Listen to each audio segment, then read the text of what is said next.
دا بعضې عجیبه خلک دي، ټوله ورځ لګیا وي د خلکو په عیبونو پسې ګرځي. د یوه چا نه به معمولي اشتباه نه وي شوي، ده به ټوله دنیا په خبره کړې وي، یا به فکر کړي چې دغه شخص به حتما اشتباه کوي او دی پسې د اشتباه یې لټوي. عبید الله ورور، په د خلکو باندې بد ګمان یا په خلکو عیبونو لټول یا د خلکو عیبونو ښکارول ګناه لري که نه لري؟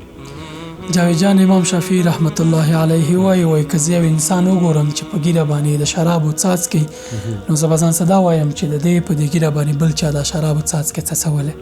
او که یو انسان واورم چې دی وایي انا ربکم الاعلی، زه ستاسې لوی خدای یم نعوذ بالله، نو زه به وایم چې دا د قرآن کوم صورت لولي.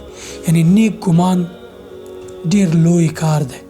قرآن کریم کې الله پاک وایي چې ان بعد الظن اسم، ځینې ګمانونه یا ځینې باورونه چې موږ او تاسې کوو یو چا په اړه هغه ګناه لري، ځکه چې ګمان همیشه رښتیا نه وي. خو له بده مرغه زموږ او ستاسې مجلسونه د خلکو په تېروتنو باندې تاودوي، د خلکو په عیبونو پسې مو مایکروسکوپونه راخیستي او لټوي، بیا په تمام ورځ جر و بحث او مجلسونه کوو. ښه مجلس پرې ګرم. تاسې پوهېږئ په قرآن کریم کې ورته د څه دغه غیبت دی په حقیقت کې، چې ته د یو چا باندې بد ګمان کې بیا راځي بل ته یې ګیله کوي او هغه باندې مجلس تودوي. هم غیبت دی، هم بهتان دی او هم بد ګمان دی. درې ګناوې یو ځای راټولېږي.